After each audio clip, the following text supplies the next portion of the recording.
सहनाववतु सहनौ भुनक्तु सह वीर्यं करवावहै तेजस्विनावधीतमस्तु मा विद्विषावहै। ॐ शान्ति शान्ति शान्तिः। ॐ श्री गणेशाय नमः। ॐ श्री सरस्वत्यै नमः। ॐ श्री गुरुभ्यो नमः। सदाशिवसमारम्भां शङ्कराचार्यमध्यमाम् अस्मदाचार्यपर्यन्तां वन्दे गुरुपरम्परां। श्रुतिस्मृतिपुराणानाम् आलयं करुणालयं नमामि भगवत्पाद शङ्करं लोकशङ्करं। समस्तजनकल्याणे निरतं करुणामयं नमामि चिन्मयं देवं सद्गुरुं ब्रह्मविद्वरं।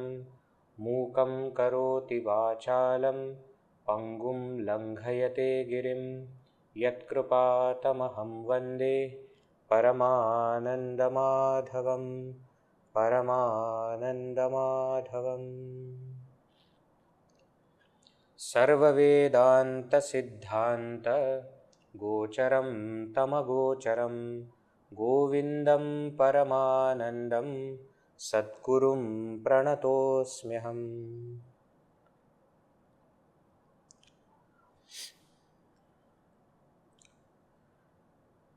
Question is, why is Bhagavan Shri Adi Shankaracharya again and again telling the same point? How many times so far in this text itself, let us take only Vivekachoodamani for example, how many times he has said that give up your identification with body, mind, intellect and realize your oneness with the total supreme reality? How many times he has said? So many times he has said that. Still, he is telling it again and again. In the last session also, the verses that we saw were mentioning the same point, isn't it? Piṇḍābhimānaṃ brahmāṇḍam tyajatam, isn't it? Then you give up identification with gross body, then also with the subtle body, and then realize your supreme nature, and then attain peace. If it is so simple, the point is so simple, number one, why are we not understanding it? And number two, if we are not understanding, then why is he putting efforts to do it again and again? What is the point? The point is, generally in Sahitya, in Kavya, etc., punarukti, saying the same thing again and again, is a dosha, is a fault. That if you are telling same thing again and again, it is considered as a fault. For example, even in debate or even in any session, etc., if the person repeats same point again and again, you get frustrated. You say, understood, now go ahead.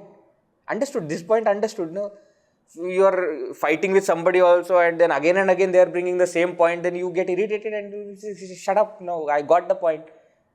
If you have anything else to say, you say, otherwise just stop talking. Why are you telling same thing again and again? So in Sahitya also, in literature also, punarukti is a dosha, is considered to be one fault of the author or the thinker or the philosopher. But in Vedanta Shastra, punarukti is not dosha. Why? Because, number one, having told the same point again and again, we have not yet got it. Means, we might have intellectually understood the point, but we are not experiencing it. So, till the time we experience, Bhagavan Shri Adi Shankaracharya and all the authors of Vedanta are going to repeat that point. Why? Because it is only due to this kind of repetition that the mind will start thinking correct. It is only because of repetition mind has started to think that I am this jiva, I am this ego. Every day from morning till night, we are again and again strengthening this thought that I am this individual, I am this individual, I am this individual, I am this individual. That's what has made this thought so powerful, this ego so powerful. And that's why the only way to come out of it is repetition in another direction, where you again and again you ascertain, no, I am not this body, mind, intellect, I am not this ego, I am that Supreme Brahman. So repetition, how much ever times it happens, is good for us. So never we should get irritated or frustrated when the same point comes again and again in the Shastra. This is point number one. Second reason is because at what place, what will click, we don't know. There is something that your mother has been telling from years together, but at some point it just clicks and you say, yes, you are right. Doesn't mean that before that she has never said it.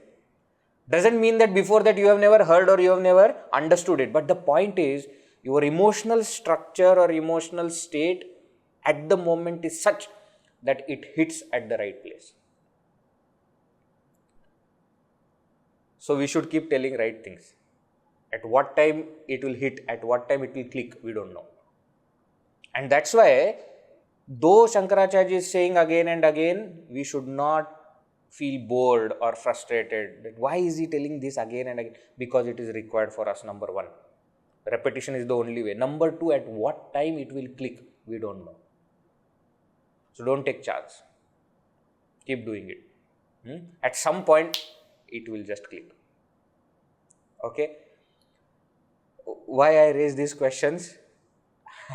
Because we are almost in the middle. Not almost. We have just crossed the half of the text. And remaining half is not going to be very different. There will be some points which will, clear our knowledge, which will clarify some of the doubts which may have. But there is no new topic which is going to come now. I had mentioned this earlier also. That there is no new topic, new concept, etc. is not coming. So the same concept which we have understood till now is being strengthened. And therefore, repetition is what is used here by Bhagavan Shri Adi Shankaracharya. Okay, so let us look at each verse as something new. Though there is the same point is there, but there is something which will help me to understand it better. Right? Now, let us get into it. We are into the section of Brahmatmana Samsthitihi. And in that section, we have to remove all the vasanas and all the negative tendencies, and we have to take this Brahmakara vritti to the subtlest possible point where it will remove the ignorance. And to make this Brahmakara vritti subtle, to make this knowledge stronger, different techniques are used by Shankaracharya. First, we saw Shankaracharya explained what is this vasana, what are the vasanas that we have, and how we have to remove it. Then he used series of verses on so adhyasa apanayam kuru. Remove this superimposition which is there on yourself. Right? Various verses, lots of verses were used. Now, we were also in the section where, the section which we started in the last session, and that is the ego. After explaining the superimposition that we have to remove till 292, now we are into the section where he is telling about this individual ego, how it has come and how it has to be removed. Two verses we had seen in that. Sarvatmanādrishyamithaṃ rishaiva na evam ahamartha kshanikatva darshanāt, 293. Janami aham sarvamiti pratitihi kuto ahamadehe kshanikasya siddhet. The point that Shankaracharya is making here is, every single thing is that which is seen is mrisha eva, is not real, is indeed unreal. So is true for aham, for this ego. Why? Because that ego is also seen. I experience ego, and therefore it is also sakshi bhasya in technical term. It is also illumined by the sakshi, and therefore it is also seen, and whatever is seen is not real. Yad drishyam tad jadam tan nashwaram tan mithya. Mrisha eva, word used here is mrisha. Mithya and mrisha is same. So whatever is seen is unreal. Since ego is also seen, that is also unreal. Now the question is, if the ego itself is unreal, then I know everything. How can this experience be possible with the ego? Because if ego itself is not permanent, how can impermanent ego know everything? Which means the experience or the feeling that I know everything has to be about the self as I, not the ego as I. If ego is the one who is saying I know everything, it is pride. It is false knowledge. Why? Because ego cannot know everything. And therefore, we must understand that this inherent feeling which we have, that I know everything, is because I am of the nature of consciousness. I am of the nature of knowledge. That feeling is not coming from ego. If it is coming from ego, we have to reject that. Reject what? Reject that ego. That was the point which was mentioned. Now he says, now you focus on that which is the sakshi, which is the witness of even this ego. Aham padartha tu aham adi sakshi. Aham padartha.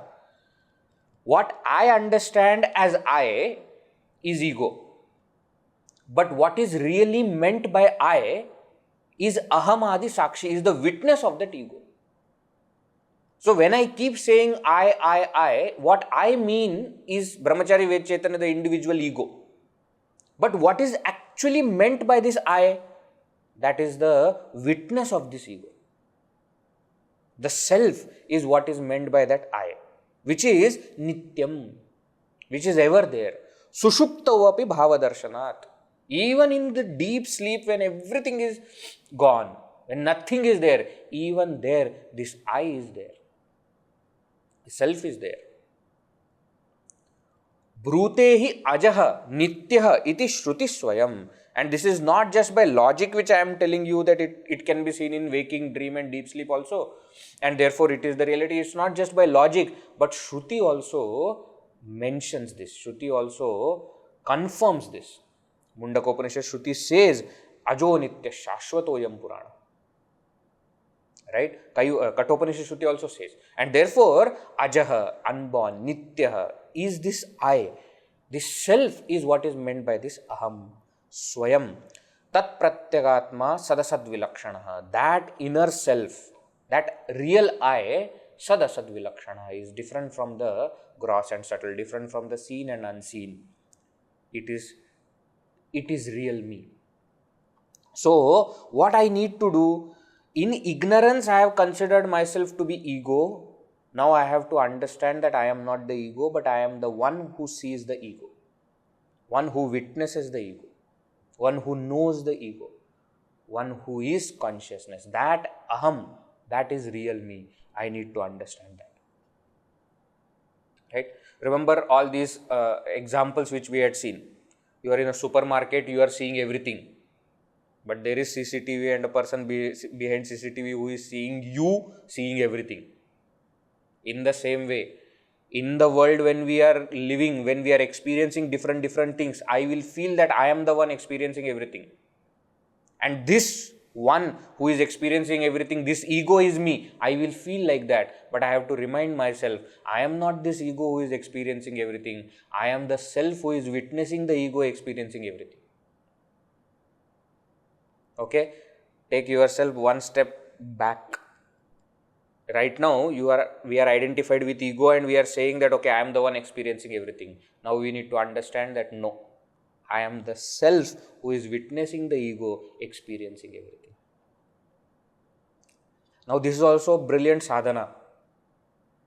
Why? Because whenever we are in any situation, even in management techniques, etc., they tell you that when there is a problem, You look at the problem from third person's angle. Isn't it? They always say, isn't it? That you look at it as though somebody else is going through that. Then it will become easier for you to solve the problem. Now Vedanta is telling, don't look at it from third person's angle. Look at it from real first person's angle. You are understanding first person to be this ego. No, you are the self. Now the moment you go on that level, all other things will automatically vanish for you. Why? Because they exist for the ego, not for the self. This is the famous technique of Bhagavan Sri Ramana Maharshi also. Anytime anybody gives any problem, he will ask this question, who has the problem? The answer will be ego. Now he says, are you that ego? Who are you? The moment you take yourself away from the ego, all the problems, all the sorrows, everything vanishes. Why? Because all of that is connected to ego, not to me. That is what is explained here also. Right? Now he continues. We are still discussing about the ahankara, this ego, right? And how it, what we can say, mispresents ourselves. It's called mispresentation. Means what? You are trying to portray yourself who you are not. Or somebody else is portraying himself as yourself. This ego who is not me is showing that it is me. Right? That is what he is doing. Let us read verse number 295. Vikāriṇāṃ sarvavikāravettā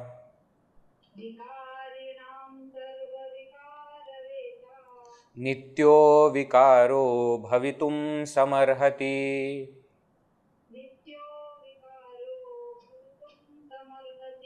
manorathasvapnasuṣuptiṣu sphuṭaṃ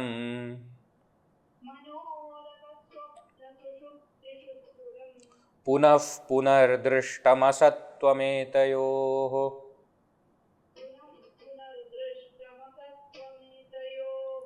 vikāriṇāṃ sarvavikāravettā nityāvikāro bhavituṃ samarhati manorathasvapnasuṣuptiṣu sphuṭaṃ punaḥ punardṛṣṭamasattvametayoḥ. Now, one more way of understanding that I am not the ego, but I am the self. What is he saying? Vikāriṇāṃ, for all the changing things, sarvavikāravettā, vetta, the knower, from the same root with, vetta means the knower, sarvavikāravettā, the knower of all the changes, all the modifications, nityah, is permanent. Avikaraha, changeless. Bhavituṃ samarhati, deserves to become like this only. Means what? For all the changing things, the knower of those changes has to be changeless, eternal. Only the changeless knower can witness the changing things. Careful. Only the changeless eternal knower can witness the changing things. So the knower of changes has to be changeless.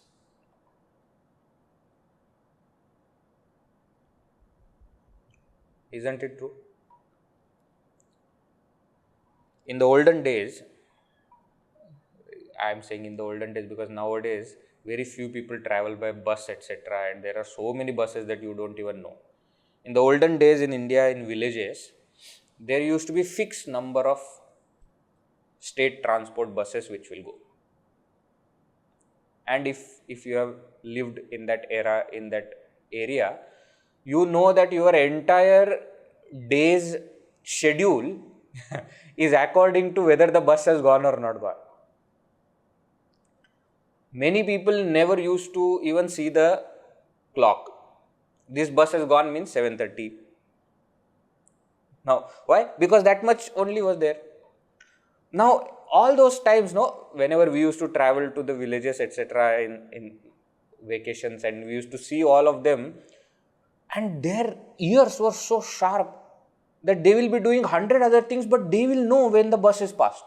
It's not that they are right on the road to see it, but their ears will always be like that, and we will not even notice, because we are coming from city, we hear so many vehicles, we don't even notice. Vikāriṇāṃ sarvavikāravettā avikāra. For me to experience the changing vehicles, I have to be fixed at one place. If I am also moving with the bus, I cannot see other buses going.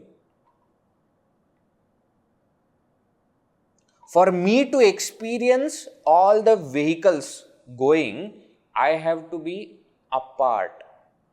I have to be on the roadside, seeing all the vehicles moving.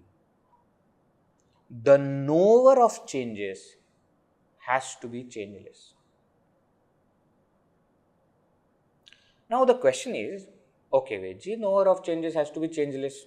Simple, no? Why nitya word is used? See, vikāriṇāṃ sarvavikāravettā avikāraha. Correct only. Why are you saying nitya avikāraha? Because here we are not talking about any knower who changes. We saw earlier also there are two kinds of nitya. Parinami nitya and kutastha nitya. Remember? Parinami nitya is that which appears to be there all the time, but itself is changing. Whereas kutastha nitya is that unchanging eternal. Now to make this point unchanging eternal, two words are used, nitya and avikara. See, for example, suppose you are staying in one place for a long time, 20 years, etc. You easily tell and you keep saying that, 20 years back there was nothing. There was only this bungalow, my bungalow, and direct railway track. So we could easily see the railways, etc. going. And now you see so many buildings have come, we can't even see the train. Isn't it? You say such things. Now, why are you able to say like this? Because 20 years back when there was nothing, you were there.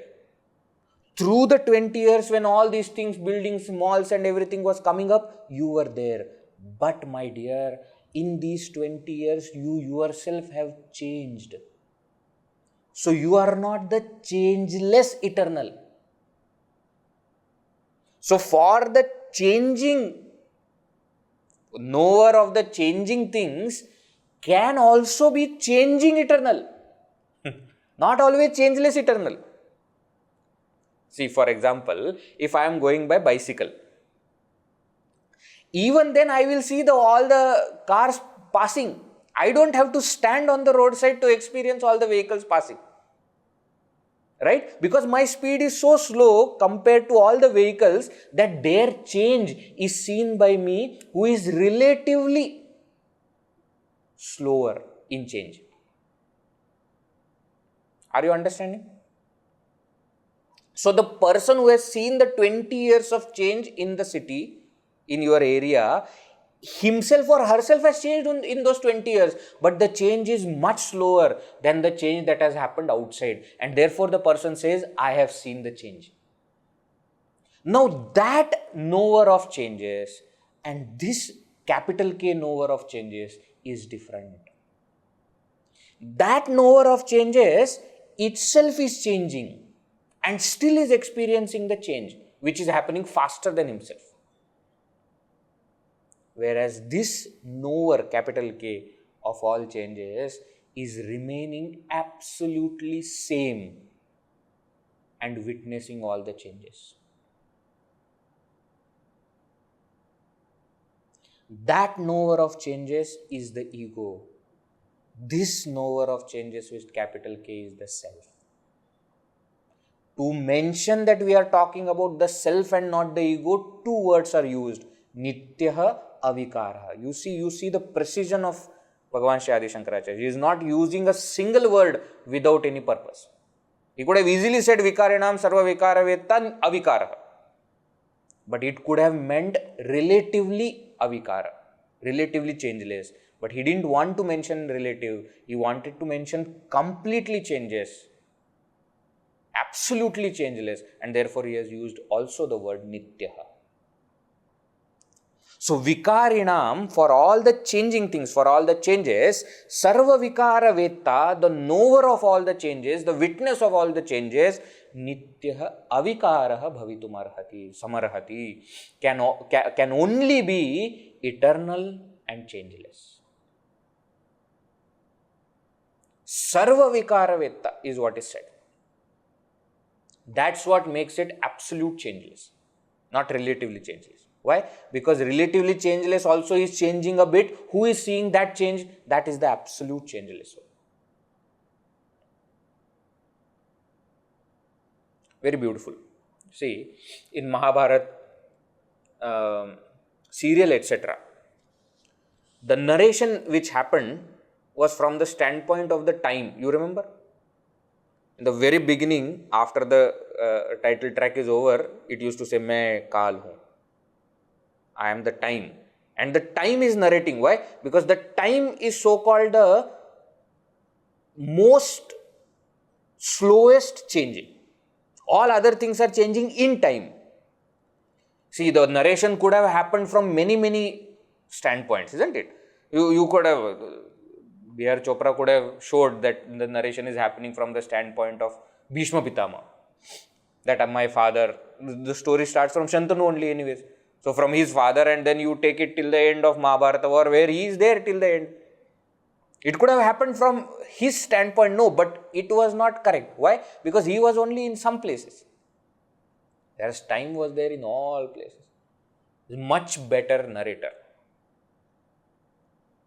Isn't it? So a person going on bicycle also knows the vehicles which have gone by.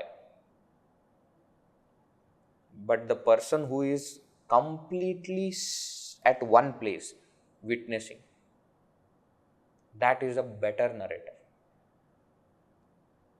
Is a better witness. Why? Because it is not only witnessing the movement of other vehicles, it is also witnessing the movement of bicycle.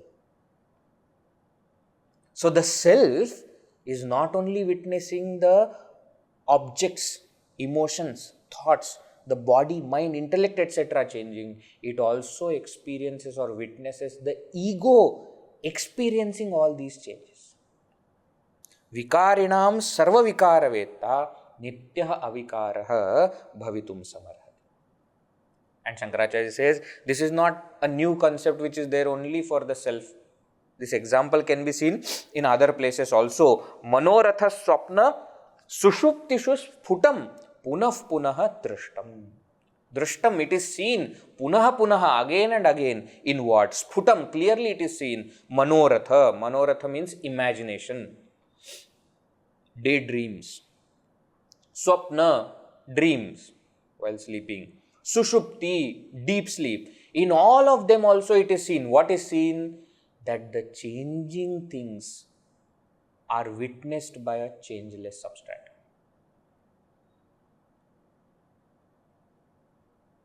Are witnessed by a changeless substratum.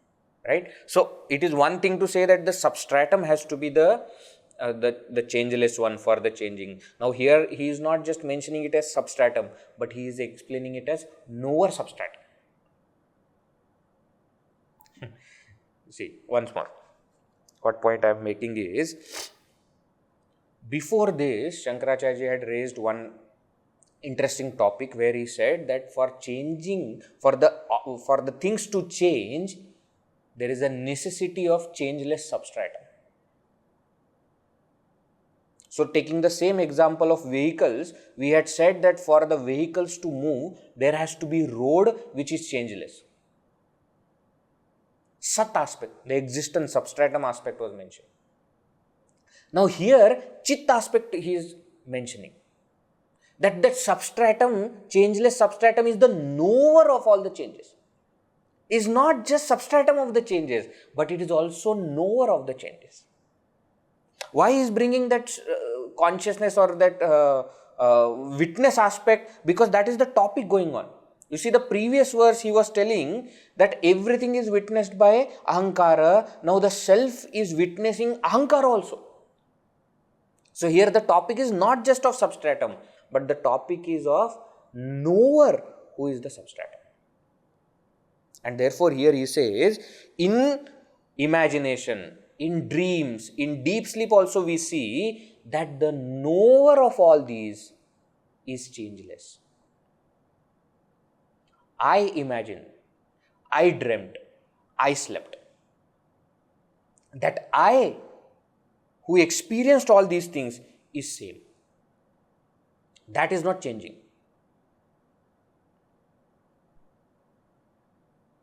Right? And therefore, what therefore? Etayoho asattvamapi drustam. In all these three examples of daydreaming, imagination, dream, deep sleep, etc., etayoho asattvam, unreality of these two. These two means these two things that are experienced, gross and subtle. Their unreality, they being unreal, is also seen clearly. Why? Because the knower is the one which is real. What he is witnessing is unreal. For my imagination, there requires a substratum. That is a different matter. We are not talking about that. I am saying that the knower of the imagination, the knower of dream, the knower of deep sleep is changeless. And this knower being changeless clearly indicates that what is changing is not real.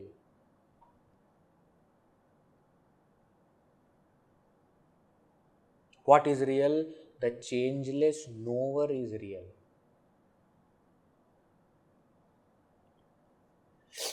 vikāriṇāṃ sarvavikāravettā nityāvikāro bhavituṃ samarhati. The knower of all the changes has to be what? Nityāvikara, ever changeless. Samarhati, it deserves to be like this only. There is no other way the knower can be. And therefore, you take example of imagination, dream and deep sleep. In that also, there is the changeless knower, which proves that whatever is being witnessed is not real. You are dreaming hundreds of things. You feel at the time of dreaming that it is real. In imagination, even without sleeping, you are imagining so many things. But the moment you come back to reality, you understand that the one who imagined, the one who experienced the imagination is same. But what was imagined, what was dreamt was unreal. In the same way, now what ego is experiencing, which may appear to be real at this point of time because you feel that the ego is real. But when you come back to reality, you will understand that the only reality throughout was the witness. Everything other than it was not real. That is the point he is making here, that ahankara, because of which everything is there, which is experiencing everything, is not the ultimate reality. Why? Because it is also undergoing change. And that change is also witnessed by some changeless witness. That knower, which is changeless, which is the self, I am. Not this ahankara, which itself is changing and which is also seeing the change. So I am the eternally changeless substrate, not relatively changeless ego, but eternally changeless substrate. That self, I am. Okay, that is the point he is making. Okay. Ataha, therefore, what he says next verse number 296. ato'bhimānaṃ tyaja māṃsapiṇḍe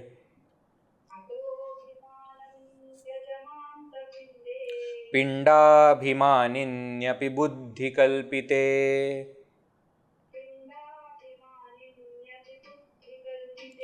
kālatrayābādhyamakhaṇḍabodhaṃ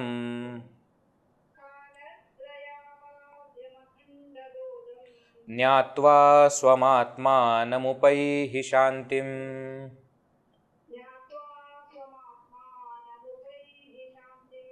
Ato'bhimānaṃ tyaja māṃsapiṇḍe piṇḍābhimāninyapi buddhikalpite kālatrayābādhyamakhaṇḍabodhaṃ jñātvā svamātmānamupaihi śāntim. Ataha, because it is like this, oh my dear friend, what? Māṃsapiṇḍe abhimānaṃ tyaja. See, one verse explaining the philosophy, explaining the concept. The next verse comes back to give us advice. What? Ataha, therefore, māṃsapiṇḍe, in this body, māṃsapiṇḍa, which is the piṇḍa. Piṇḍa means piṇḍa, lump. Lump of what? Flesh, māṃsa. In this body, in this māṃsapiṇḍa, abhimānaṃ tyaja. Careful, it is not said that give up the body. What is said? Give up the identification in the body. Stop saying that it is me. That is what you do. Tyaja, give up. Give up abhimana. Give up saying that this is me. Not only in māṃsapiṇḍa, but piṇḍābhimāninyapi. Even in that which is having identification with the body. Brilliant. What is he saying here? Māṃsapiṇḍe abhimānaṃ tyaja, first statement. Now his second statement he says, piṇḍābhimāninyapi abhimānaṃ tyaja. This body is considered to be me because of what? There has to be some connection, no? Which is there because, see, ahankara is there, body is there. But the body is connected to me through what? Through this subtle body. Ahankara and mind. Mind is what which is mind is the one which is saying that this body is me, isn't it? Now you remember there was a earlier we had seen that there are three kinds of identifications which are explained in Drisya Viveka, etc. And we had just seen tadatmya. Remember three kinds of tadatmya: sahaja tadatmya, bhrantija tadatmya, karmaja tadatmya. The ego is identified with the reflection of consciousness, sahaja tadatmya. The ego is also identified with body, karmaja tadatmya. And the ego is, so to say, identified with the consciousness, which is bhrantija tadatmya. All these concepts we had seen, right? Now this ego, which is along with subtle body, this gets identification because in that subtle body, the self is getting reflected. Fine. Now, how does this identification go to the body, to the gross body, through the subtle body only? That is the connection. Otherwise, in the inner gross body, which doesn't have even the capacity to reflect, how will it have identification? It is through the subtle body that the identification goes to the gross body. So, what Shankaracharya is saying here is, give up the identification with gross body, correct. Saying that I am not this physical body, but also give up the identification with the subtle body, which is creating the identification with gross body. Simple thing we'll understand. If in body there is some pain, how do we experience that pain? Only through mind. Only through mind we can experience the pain. The body cannot experience the pain, or even if it can, we don't know the experience of the body. And that is why even if we are in pain, but when we are sleeping, we don't experience the pain. When we get up, we come back to that experience of pain. Or when that anesthesia is given, what is done? That anesthesia separates your body part with the mind.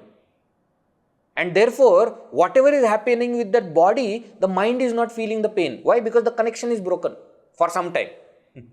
It comes back. Anesthesia, local anesthesia, when one part of body, you stop experiencing. Why? Because the mind's connection is broken. And I can only experience pain through mind. Now, suppose I am giving up my identification with mind, automatically my identification with body will be given up. automatically. Why? Because I am connected to the body only through mind.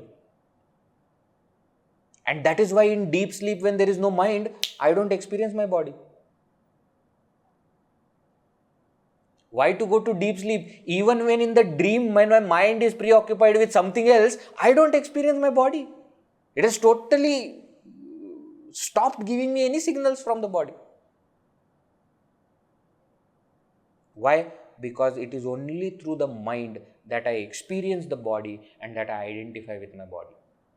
So Shankaracharya says here, māṃsapiṇḍe abhimānaṃ tyaja, but piṇḍābhimāninyapi. Abhimanini, in that mind which is having abhimana, identification with pinda, with the body. In that mind also you give up abhimana. That mind is how buddhikalpite, it is imagined. The mind is only imagining identification with body. Now that mind which is imagining, in that mind also you give up the identification. Don't identify with body, don't identify with mind, intellect either. Tyaja, give up the identification with body, mind, intellect. That is what he says. And then what should I do? Kālatrayābādhyamakhaṇḍabodhaṃ jñātvā svamātmānamū. Svamātmānamū jñātvā, realizing one's own self, which is how kālatrayābādhyam, which is abādhyam, undenied, which is never falsified, kālatraya, in all the 3 periods of time. Bādhyam is that which can be falsified. Abādhyam, which cannot be falsified, which cannot be negated, which cannot be denied. The self which cannot be denied in all the 3 periods of time, in the past, present and future. In all 3 periods of time, it is there. That akhandabodham, that single mass of knowledge, consciousness, svamātmānamū jñātvā, realizing one's nature, which is of this kālatrayābādhyam and akhandabodham, jñātvā, realizing this, śāntimupaihi, experience or attain that peace. See if you can understand all the words. ato'bhimānaṃ tyaja māṃsapiṇḍe. Therefore, give up the identification with gross body, which is the lump of flesh, māṃsapiṇḍa. piṇḍābhimāninyapi buddhikalpite abhimānaṃ tyaja. And also with the mind which is having the identification with the body, which is imagined, buddhikalpite. Even in that mind, you give up the identification. And then what? kālatrayābādhyam akhandabodham svamātmānamū jñātvā, realizing one's true nature to be that which cannot be denied in all the 3 periods of time and which is the single mass of unbroken consciousness, śāntimupaihi, attain that supreme peace. Right? See how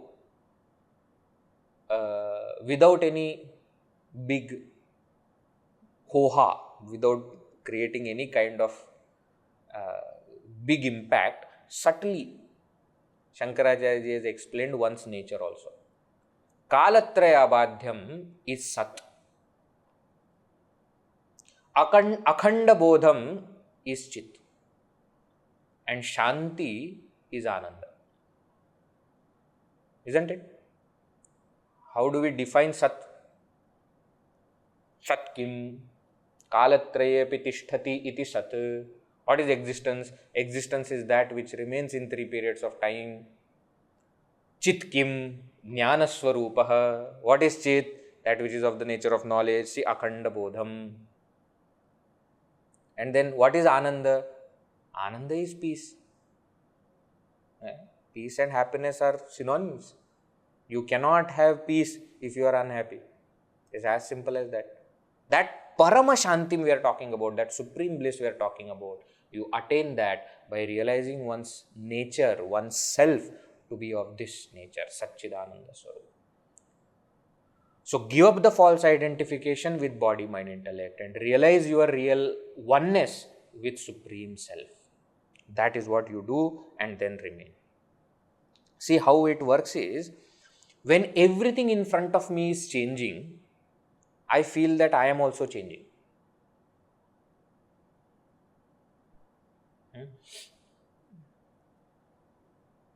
Or, let me put it other way around.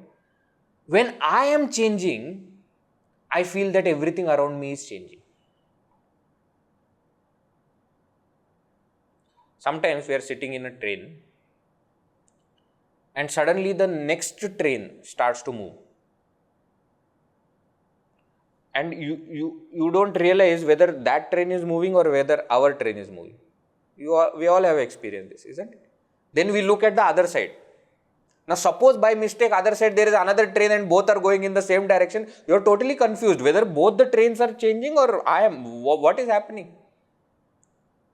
Why it happens? Because when I am changing, everything around me appears that also is changing. Best example is merry-go-round. Remember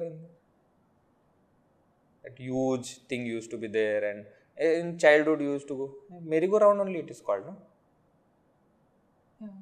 Either it will be like vertical or horizontal or whatever way, and then you will sit there and it will move, and because it is moving, we feel that everything around us is moving. Other than us, we feel everything else is moving. The fact of the matter is nothing else is moving other than you. But because I am changing, I feel everything is changing.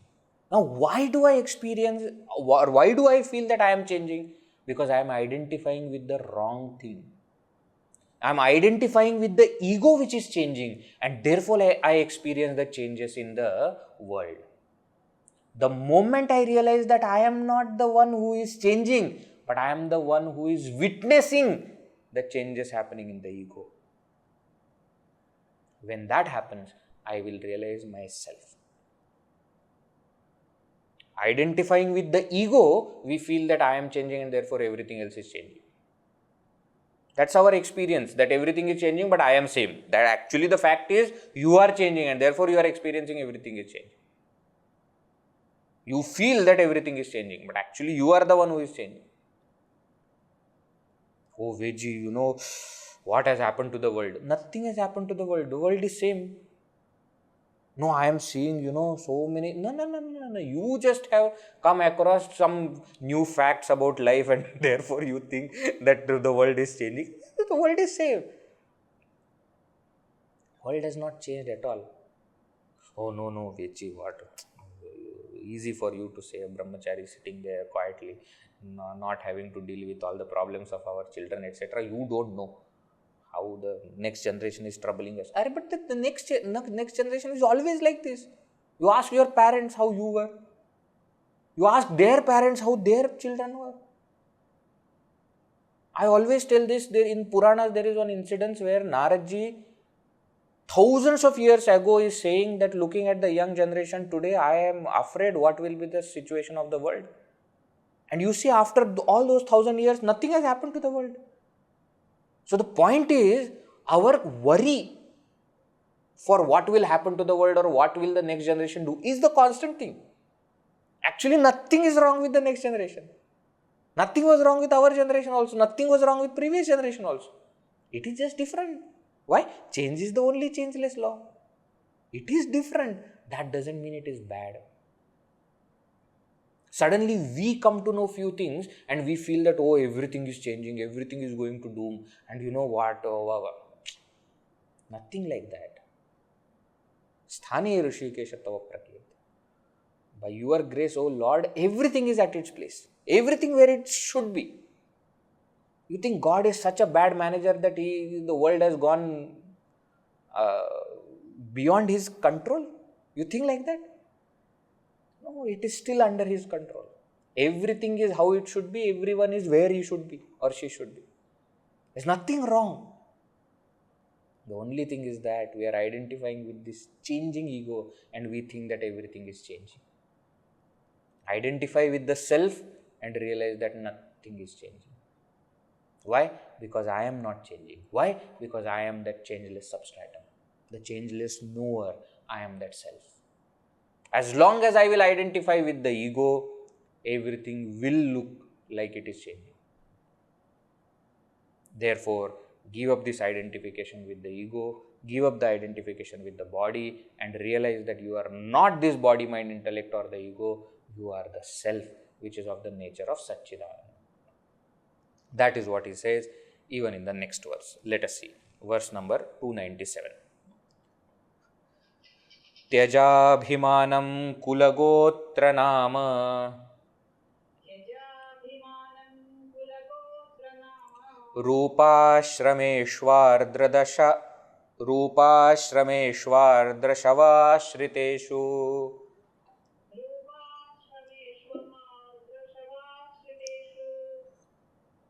liṅgasya dharmānapi kartṛtādiṃs tyaktā bhavākhaṇḍasukhasvarūpaḥ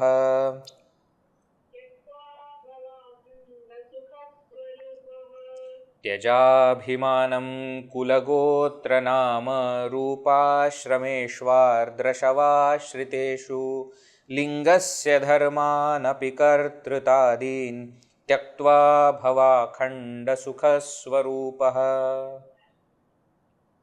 Shankaracharya says, I told you to give up your identification with body, with the mind which creates the identification with the body. Now let me tell you, there are so many other things that you have identified with because of your identification with body. So because of our identification with mind, we have created identification with body. Now because of our identification with body, we have created so many other identifications. What are those? Kula, family; gotra, lineage; nama, name; rūpa, form; ashrama, the order of life or the stage of life. Now remember, all these five I feel I have only because of my identification with the body. Who has the family? Body has the family. Why? Because this body has come out from other two bodies.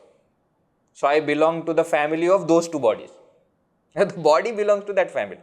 Now those two bodies have come in different bodies, and therefore I belong to lineage.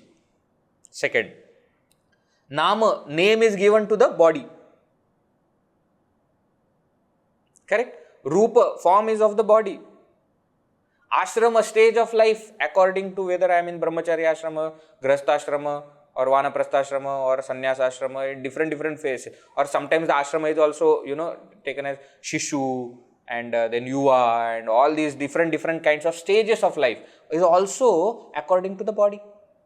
So, kula, gotra, nama, rūpa, ashrameshu abhimanam tyaja. Even in all these, you give up the identification. Why? Ardra-shava ashriteṣu. Because all of them are ashrita, are dependent on the body. And since you are giving up the identification with the body, you have to give up identification with all these things also which are dependent on the body. But for body, Shankaracharya has used one word here, ardra-shava. Shava means dead body. Ardra-shava means which is like the dead body. What he means is, even this body and dead body, there is no difference. Why? Made up of same things. No, Veji, this is Brahmachari Ved Chaitanya. That also had some name. The dead body also had some name, had some family, had some lineage, had a form, and was belonging to some order of life or some stage in life. It also had that, this also has that. There is no difference. The difference only is you are still identified with this body, and the soul who was identified with that body has left. That's the only difference. And therefore, this body, gross body, what we are calling, is like shava only, is like dead body only. So you give up your identification with this dead body and with all the things associated with this dead body. Tyaja. Liṅgasya dharmānapi tyaja. Tyaktā. Kartṛtādiṃs. And I told you that you have to give up the identification with mind. Now, there are these characteristics, properties of the mind. Linga means subtle body. Liṅgasya dharmānapi tyaktā. Giving up even the dharma, attributes of the subtle body. What are they? Kartṛtādiṃ. Kartṛtādiṃ, doership, etc. So don't just say that I am not the subtle body, but also say that I am not those characteristics of subtle body. I am not the mind, and I am also not the doership which is associated with that mind. So I am neither the mind who is doing, I am nor the doer. Tyaktva, giving up this, akhanda-sukhasvarūpaḥ bhava. Become what? Akhanda-sukhasvarūpa. Become of the nature of akhanda, unbroken, sukha, bliss. Here become means be. Bhava can also be used in the meaning of be. Be means what? You are already that. Just realize your identification with that supreme bliss. Remain that unbroken supreme bliss. Right? So in this way, Shankaracharya has explained the concept of ego. What is this ego? How it comes and how itself is changing while experiencing the changing, everything is. Now that ego is condemned. What is this ego? This ego is nothing. So that condemnation of ego begins from next verse, 298. It goes up to 309. Let us see some of the verses. But you see this verse, you see, have you understood? Tyajābhimānaṃ kulagotranāma rūpāśrameṣvārdraśavāśriteṣu āśriteṣu. Just as we have given up the identification with body, you also give up the identification with all the things associated with body. Why? Because body is just like a dead body only. And just as we have given up identification with mind, you give up identification with the dharmas of mind also, the attributes of the mind also. Like kartṛtādiṃs, etc., like the doership, etc. And having given up these identifications, akhanda-sukhasvarūpaḥ bhava, realize your real identity, not identification, but identity with that supreme bliss, with that supreme Brahman. That is what the verse says. Now let us go to the next verse, verse number 298. Santyane pratibandhāः pumsah samsara-hetavo drishtāः teshāmevam mūlam prathama vikārah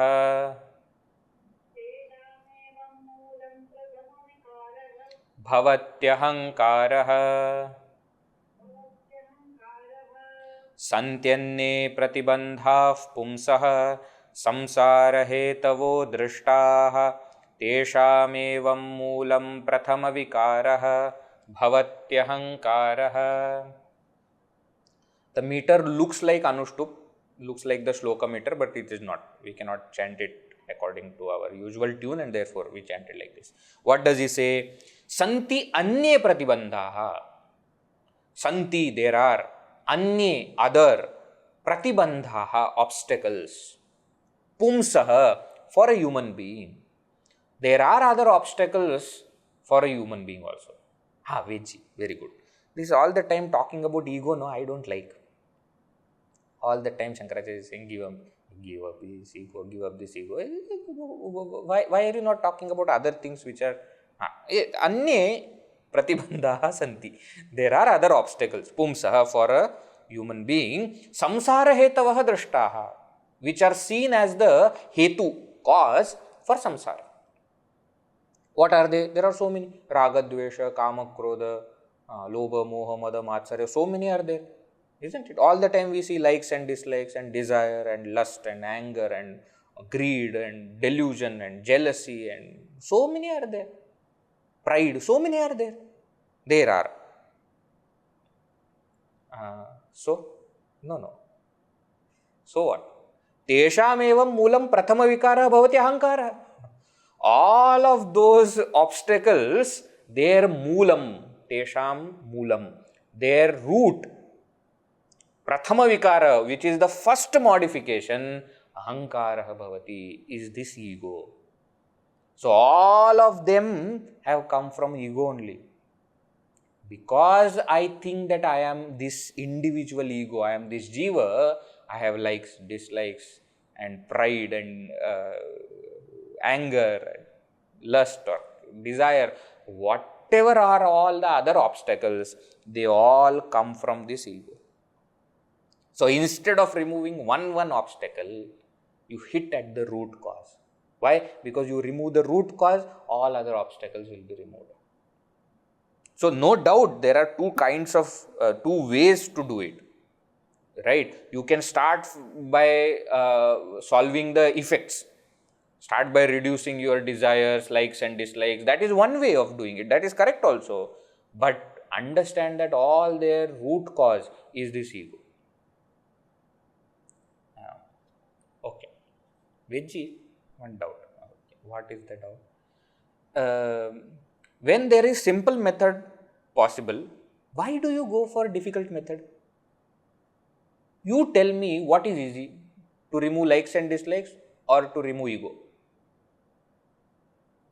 Likes and dislikes. Why? Because the one who is removing likes and dislikes will still have ego. Isn't it? That I removed my likes and dislikes. Ego will still be there. That I used to love coffee so much, now I don't love coffee at all. So dislike is removed, but the ego is not gone. So when there is an easy method of working on these other obstacles, why are you asking us to hit at the root cause? It is more difficult. Yes, it is difficult than removing the other obstacles, but it is necessary. Next verse. Verse number 299. यावत् स्यात् स्वस्य सम्बन्धः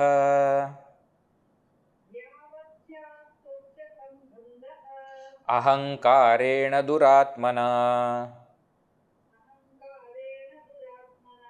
तावन्न लेशमात्रापि मुक्तिवार्ता विलक्षणा यावत् स्यात् स्वस्य सम्बन्धः अहङ्कारेण दुरात्मना तावन्न लेशमात्रापि मुक्तिवार्ता विलक्षणा. Because, oh my dear, even if you work on other obstacles and if you remove other obstacles, as long as there is even a wee bit of ego, liberation is not possible. Yavat, as long as swasya sambandha, one's connection, one's relationship, duratmana ahankarena sah syat. As long as syat, there is what? Swasya sambandha, one's connection, one's identification. With what? Ahankarena sah, with the ego, which is duratmana, which is vile, which is bad. As long as there is a identification, connection with the ego, tavat, so long, till then, na lesha matra api vilakshana muktivarta. This vilakshana muktivarta, this concept of liberation, this talk of liberation which is very unique, lesha matra api na. You can't even speak about liberation as long as you are identified with the ego. So as long as that ego is not totally removed, liberation is not possible.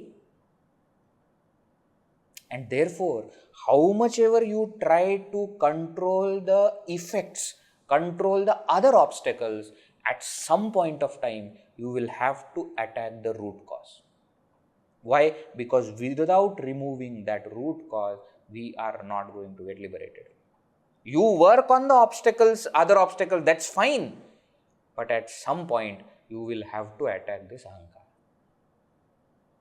Only when this ahankara is removed, you will experience the self. Next verse says that. Let us read. Verse number 300.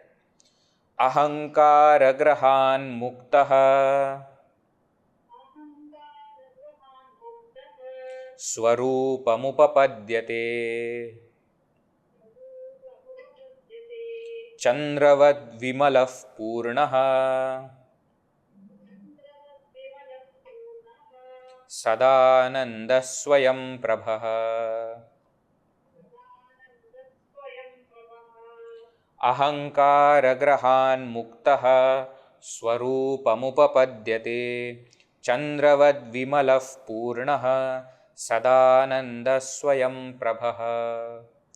Ahaṅkāragrahat muktah, one who is released from this shackle, from this bondage of ahaṅkāra, swarupamupapadyate, attains one's nature.